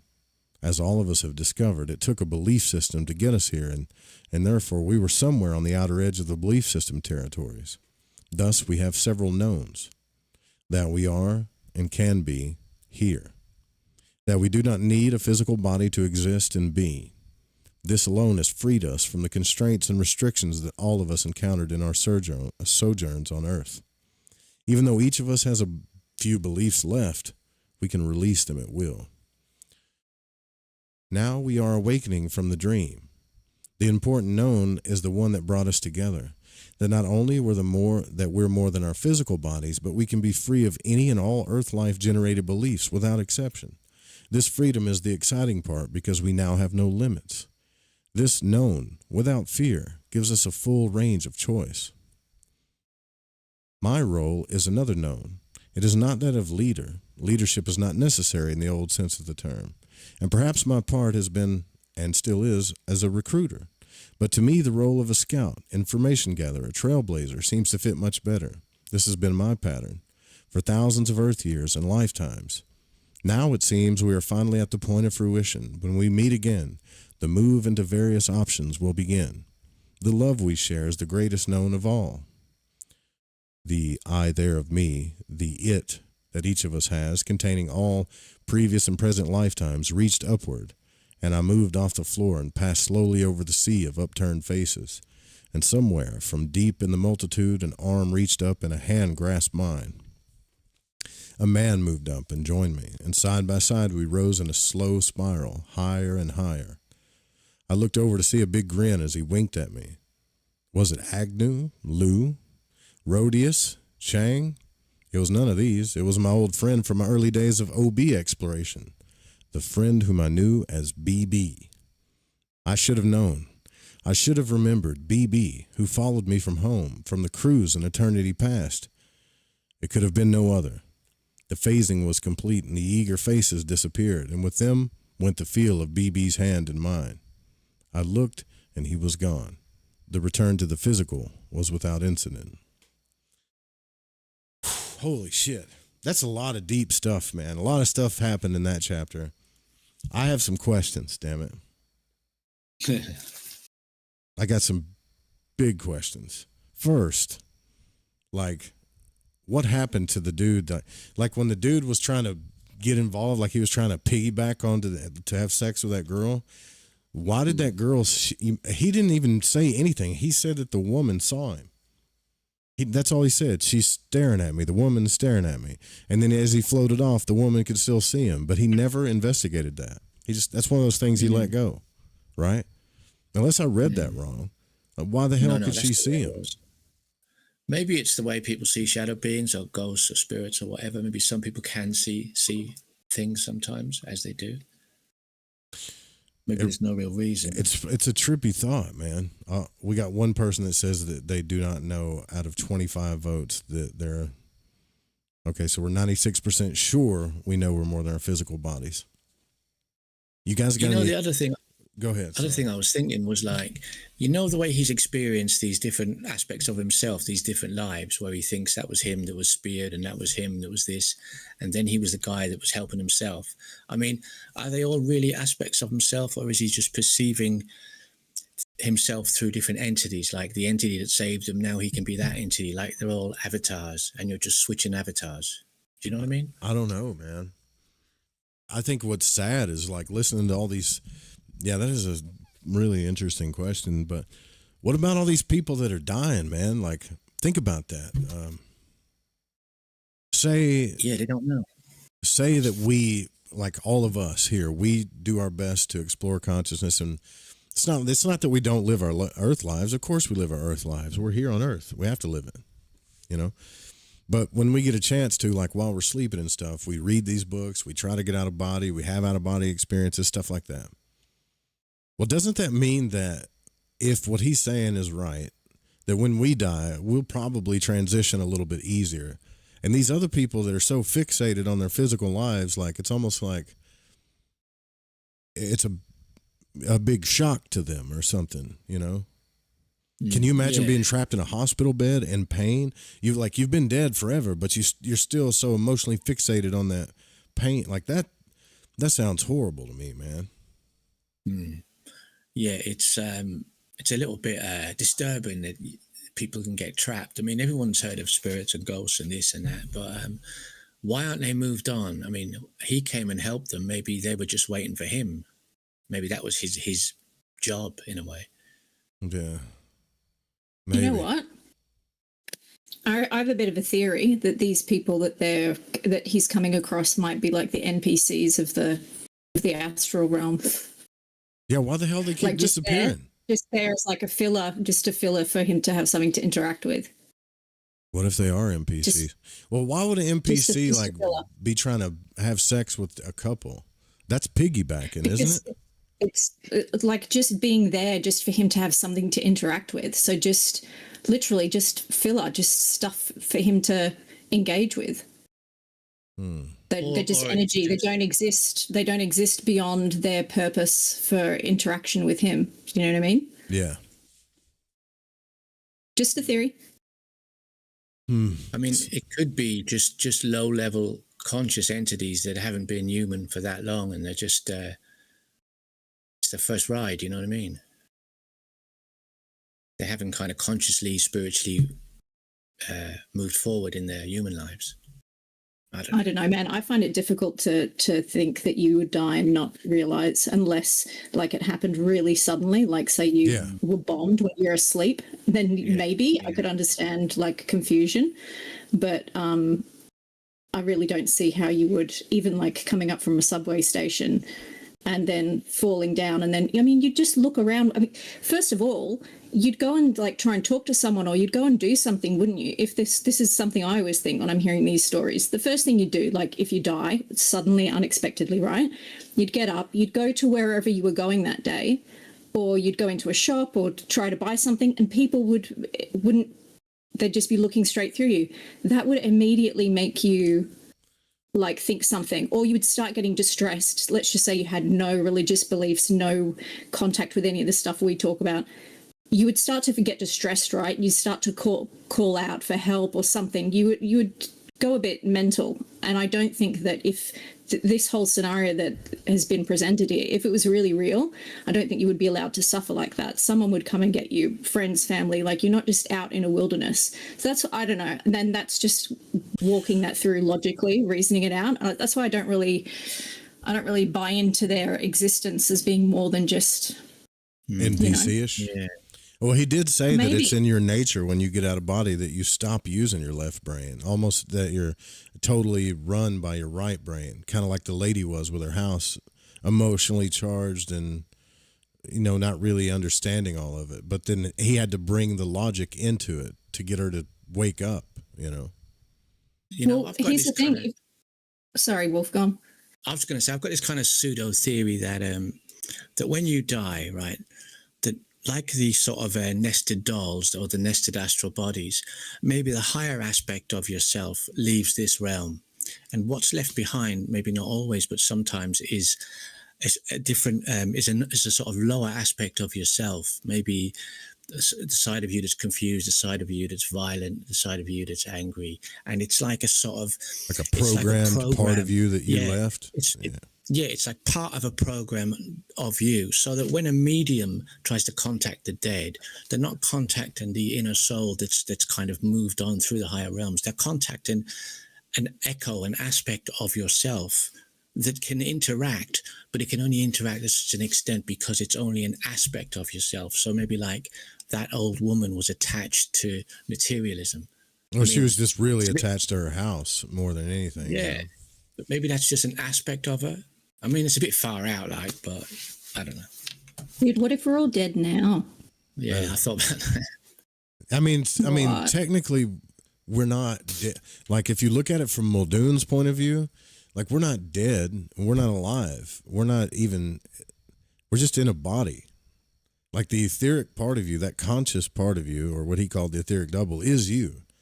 I mean, you're never really dead, or I don't guess you're ever really alive if you want to look at it from those polar terms. But according to him, like, we kind of are all dead right now. We're just buying our time in a physical body. Yeah. Or what if we're actually really dead right now, and I'm in the freaking Twilight Zone, and you guys' voices aren't even real, and I'm really here all by myself? You know what I mean? Like this whole thing's been bullshit the whole time. Also, another thing as well about the whole you become right-brained when you die, whatever.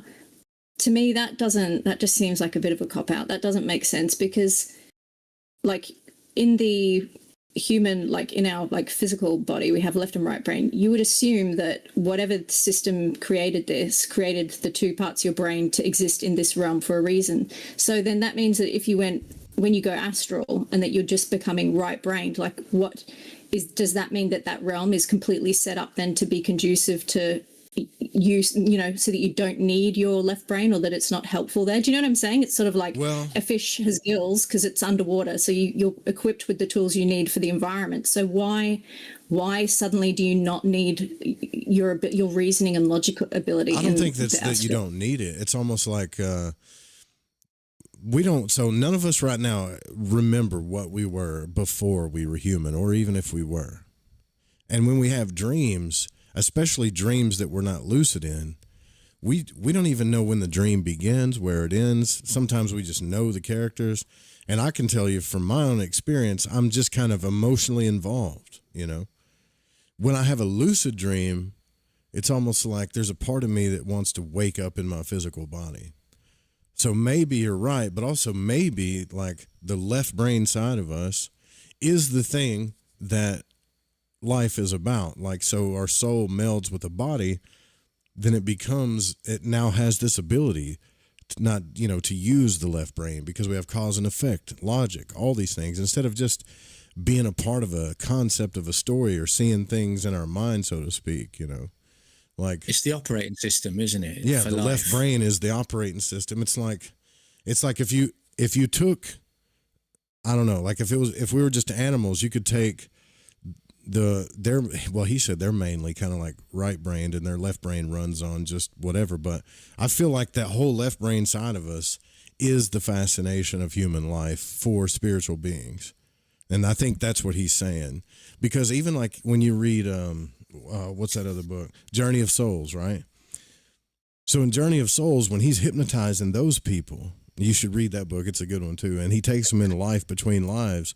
They're all being questioned about the logical things they were doing, as if these higher beings that are asking him these questions, whatever the hell they are, like, don't understand why they're doing logical things, you know. But then there's the whole like love aspect too. Like nobody knows what the hell that is either. That's still the big mystery. So this is my whole point. The whole reason for exploring this stuff is like to get out of body yourself. Like go explore this realm yourself, you know. If you really want the answers, then get out, you know, get out of your body. Try to anyways. But then one question, Joe, that I've had since you've been like reading the Robert Monroe books is that, and I'm not saying that Darius J. Wright has got the secret code or the be all and end all, but I've noticed some similarities with people that have that aren't even like part of his program, for example, that haven't done his program, have got out of body themselves, like through their own whatever, either spontaneously or, you know, willing it to happen, and they've described similar things to what he describes, like when you get out of the construct, which is like he's and all the people that the thing that I can say, like when all his like followers and that go, yeah, it's just like Darius says, and I kind of write that off as saying, yeah, but you might have just been programmed to be expecting that, and so you've a belief system is a belief system, no matter who it's coming from. Yeah. You know. So I just started paying attention though when I noticed like I've come across quite a few people now, maybe, you know, 4 or 5, let's just say, who have seen a similar thing to what he talks about though, which is like 12 realms or whatever, 12 dimensions. And then and that forms the construct here, which Earth is a part of. And then you can go outside of that. And I wonder whether like what Robert Monroe is experiencing or what he talks about, whether he ever got out of the construct, if there is one, let's just say. Well, he said he's been, he looks at them as rings, right? And he said he's been to the edge of them. And he's had other people say that there's 7 times 7, like 49 rings. Then you've got William Buellman, who's been out of body for over 40 years. He's the guy that actually helped me get out, probably more than Robert Monroe, if I'm being honest. And he says all this shit is belief systems, like all of it. So anybody that says that they know the constructs behind our physical reality is really projecting some part of their belief system into it. And if you've got the tiniest bit of bias, let's say, well, even if you're telling yourself, I'd like to think that's cool, or if you're convinced that because someone's saying something more confidently, that can get into your brain too. And then you can project that shit when you get out of body. You know, like Thomas Campbell. I mean, he's got his thing, hasn't he? Yeah, I mean, look, yeah, I could stand up and tell you guys that I had some angel come tell me something, that I was meant to help all of humankind, and that there's 14 dimensions and something, and put out the most confident whatever video. And I'm not trying to negate anything here. I'm just proving a point, like, and then get, 1,000, 2,000 people to go, yeah, that sounds right. Makes sense, It makes a lot of sense, and he's so confident and so whatever. A part of that's going to bury into everybody, and when they get out of body, they're going to be expecting that. If therefore, they're probably going to project it too. Yeah. So do you think, what about the people though that like have it, that weren't in his program, that still experienced that, like they'd never heard of him, like that they've all said like, they've come to find him afterwards because they've been searching for anyone that sort of had a similar experience to them. And that's how they found him. And yeah, like they said they saw like a similar thing too, as in not like saw the same thing, but just more like this construct. And then you can go outside of it, where like outside of the construct, there are, can see like that would many be different constructs. exactly like the guy that saw all the rings in the Monroe Institute, but never spoke to the Kabbalists about the 49 gates to heaven. There's not 12 there, there's 49, but they both saw the similar things. What's going on, man? Who knows? You know what I mean? Like, I don't know what's going on. But I think, because then even if you go and see something, how do you know that that's really it? Because I've had various different like versions of it now. So I don't know. I don't which one my belief system will pick. I don't know. Like, I wish I had the answers. I'll never be that guy that gets on here that's like knows the answers to any of this shit. All I know is how far I've explored consciousness and what I've experienced. And all I know is that some people have parallel experiences and some don't. Some people are completely full of shit and massive deceptive ways that you can't possibly imagine. And then some people aren't. Some people are 100% real about what's happening to them. But I do know this, and even though I love talking about this stuff with you guys, I do know that beyond all of the things that we talk about, right, like aliens, UFOs, paranormal stuff, what I do know is that a part of you exists outside your physical body because I've traveled in it. That's not a dream and it's not a lucid dream. That's all I know, like for a fact. And so even when people say, yeah, I'm 100% sure that I'm more than my physical body. Well, I'd like to be 100% sure. I'm about 99% sure because I haven't been outside of my physical body after I'm dead. And the bitch of all that whole thing is even if I was, like, how could I come tell you guys what's going on? Right? Maybe like none of this is true, man. Like maybe when we die, it's just actually something completely different. And the whole thing that Bob Monroe has seen and everybody else has seen out of body is still part of the program that is, living a life in a human body. Yeah. But like when the OBE experiences are just part of the program, kind of. Part of being a living human, Yeah. But maybe when you die, it's just a completely different thing. That would make sense because all these people seem to get, no matter what constructs they talk about, there's always an edge, right? Like there's the edge of something. I mean, Monroe even talks about that with the inspects. There's the edge of this existence, and I can't see past the edge, The only person that I ever heard report anything past the edge, and maybe we'll get into this later, like was Journey of Souls, when he took a guy so deep, but he was still in his body, but he took him so deep and he said, I need you to go out further, like further. And he said, I can't. It was almost like he was struggling. I can't go out any further. And then it's really weird. He said he heard at the edge of existence and reality, you'd have to read the book because I'm butchering it, but was a mother. Like he heard a mother singing. And basically he was just being born all over again. I dropped an Art Bell interview with him in the chat a while back. Michael He Newton? talks about a lot of this. No, Albert Taylor. Oh, Albert Taylor. Okay. Yeah. So he talks about a lot of the hypnosis that he did and the things people had seen and said. So it's pretty interesting. Yeah, it is trippy. It's trippy. I mean, I don't know how many chapters we did tonight. This gets really deep and really interesting, and this is just Robert's experience. But keep in mind that Robert was one of the first pioneers in this, not to do it. I mean, Muldoon was doing this in the 20s, but he was one of the first guys to like open the doors to other people and say, come help me figure this out. We got a lot of people telling people how it is. As a matter of fact, that's a business nowadays, right? Be confident, tell them how it is. Start a cult. There's millions of YouTube cults. Hell, people just follow people just because they like the games they play. That's fine. I don't think there's anything wrong with that. What I do respect about Monroe was he was in my opinion, was one of the first like void walkers. He was like, I don't care who you are. Come help me figure this out.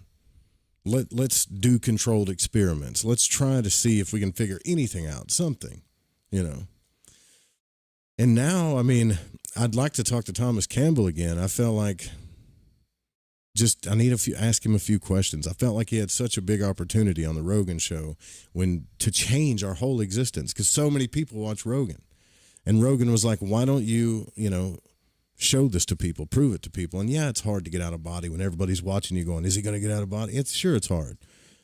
But like, if you had that many people, regular people behind it, and he could have proved it eventually, if he relaxed enough, it would have changed the game for everybody. And then we could all just, live life while we're on Earth and while we're asleep, instead of just going completely unconscious, explore these realms and figure this shit out, I've been going completely unconscious lately. I got to be honest with you. I don't even remember my dreams as of late, but no, I get all of you guys' points. And I've listened to, what's his name, Darius Wright. And I think I don't know. Like, I think when he talks about just the OBE experience, he explains it very well, as far as separating from the body. But so have so many other people. Robert Bruce, even the guy from New Zealand that I had on. Damn, I can't think of his name. I listened to his tapes, and they got me out of body. I'll think of it before. He's from Australia or New Zealand or something. I had him on the show a couple of times. You guys remember his name? Y'all remember his name? Jordan White, was it? Greg Doyle. No, I know who Greg you're Doyle. talking about. Greg, yeah. Yeah, just a regular chap. He just does retreats here and there, and you know. And I was like, man, what are you talking about? You levitated? There's some stuff he talked about, and I was like, eh. But when I listened to his tapes, like his methods of getting out of body were really good. Matter of fact, most of the time when I get out of body, I'll transition and I'll go through the vibratory state, all that. With his methods, I remember one time I was just like meditating, you know, in my chair, kind of listening to him talk. And the next thing I know, I'm standing in my doorway. There wasn't even in like a transition period. I was just here and then there, you know. So I feel like we can all do this on some level, and how we do it, it doesn't really matter. What matters is that we keep reporting this back to each other, and we keep trying to figure it out. Because, you know, a lot of people say, right, well, you're never going to figure it out. Life's a mystery. It was meant to be that way. What if it wasn't? What if it was meant to be like, what if this is a big womb and we were meant to wake up? It's just not as easy. Like, in order for us to wake up, we have to care about each other. We have to love, and we have to consciously explore consciousness. And the game forces you to do that. What if that's what it is? And instead of us figuring that out, we just destroy each other because we're going freaking crazy with war and politics and bullshit. But just like any womb in nature, the strongest cell comes out. You know what I mean? The strongest thing survives. If you look at nature as a repeating fractal process, then we could be in a womb, spiritually trying to wake up, so to speak. I think what I'm afraid of is if I wake up again, I'm just going to pop out another vagina in a hospital room, you know? That's what I'm afraid of. And then it's like I was going to say, wake up to what? It's What are we like it's a waking up constant to? loop, and we're like, oh shit, you know? Like it's almost like a part of you. Think about that too. Like when you're born, it's people think you forget when you die, but what if you forget like right when you're born? You remember everything until you're born again. And then as soon as you come out, you know, being born as a baby again and take your first breath, you just instantly get amnesia from everything, you know. I think so. That's probably what happens. That's pretty horrifying. I think so. I'm very interested in the rest of this book, though. I'm also very interested in why that woman could see him. Like, supposedly he really went to a bedroom. I'm not so much concerned 'Cause she about the could see sex dead stuff, people. but She you could think see that's dead what people. it was? Yeah. That's why he didn't like worry about it, because he probably knew. I don't know. I mean, maybe he didn't want to go into it, but she just saw dead people. Maybe. I've had an experience like that, but I can't see dead people. But when I was in the act of what they were doing, I saw somebody. Like I saw somebody astrally, like kind of move into the room, which further kind of, I don't even want to think about that. Was it Bob Monroe? No. It wasn't. No. I couldn't make out what it was. Matter of fact, both of us saw whatever walked into the room, and the girl I was with at the time, and she's like, did you see that? And I was like, yeah. And her face turned white. I told the story before. And I was like, I think somebody just came into the door. And, you know, she's like, well, the door is closed. And I'm like, yeah, but I saw somebody standing right there. And she's like, yeah, I did too. And you know how your heart speeds up, even though a ghost can't hurt you, but because it's so like paradigm shifting to your consciousness, your heart will speed up a little bit. Yeah, that's how real it was. So I also wonder if like when people's quote energy are involved in whatever way, like does that bring beings around? You know what I mean? Gets you thinking about that too.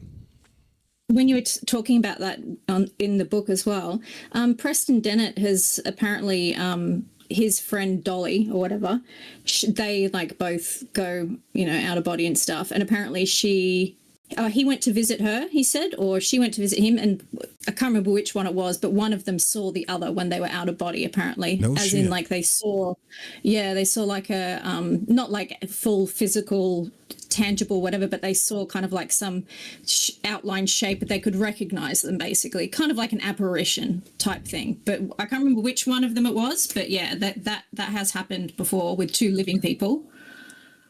I got to get him back on and talk to him again. I don't talk to him enough about it, I don't think.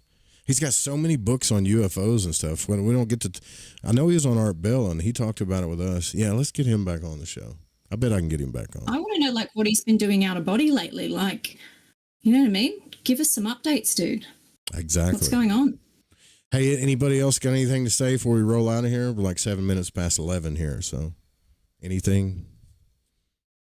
Bryce, Flying Bryce, Alan's probably working, stocking shelves. It's Robert Monroe, the supernatural Superman, man. Make a comic book out of that last chapter. You think so? Yeah. Yeah. Well, he's saving people. Like, I want to know, like, why they're disappearing. Surely one of his inspect friends is going to come, like, you know, tell him, right? Like, hey, this is why they're disappearing. And it's funny too in religion, and I hate to even bring religion into this, but there are religious texts that talk about, quote, the second death, right? Almost like your astral being dies a second death, and then you just start all over. Mm-hmm. So I don't know. Maybe the old Jesus guy knew something too. Who knows, man? We'll keep exploring this tomorrow night. What's today? Wednesday? Yeah, we've got one or two more broadcasts in us for this week. Keep it live on the Fringe FM. We do hang out in the production room after the show, so just so you guys know, the people that have supported the show quite a bit and that have been here for a while, you know, it's not that I'm being picky. Well, one, I can't have a whole bunch of people in the production room during a live broadcast, but I do like to reward the people that have been doing this with us for a while. And so don't get upset if you don't get in the production room during the shows or whatever. I've already got one person going, I can't get in the room. And it's like, well, you just got here. Like, you're new, you know. This is a trusted space, so to speak. But I love you guys. Regardless, we'll see you guys tomorrow night. Keep it live on the Fringe FM and keep it, give me some more ideas too, if you can, about the Halloween stuff, because we're currently building up for the Halloween special. Night night, y'all. Sweet dreams.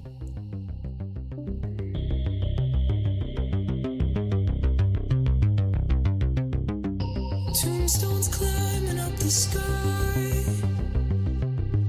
to claim the boredom and the whine of the radiator, to freeze the fates that intertwine, unresolved and undefined in this echo chamber.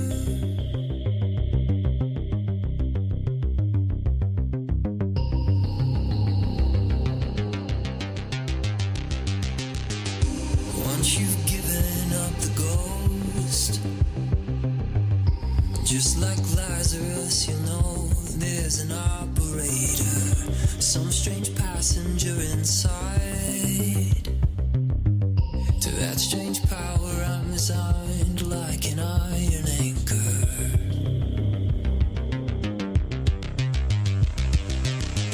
I'm just a ghost in your stereo, the fading memory of a shipwreck in the undertow. You're just a lost song I wrote, and I'm just a ghost in your stare.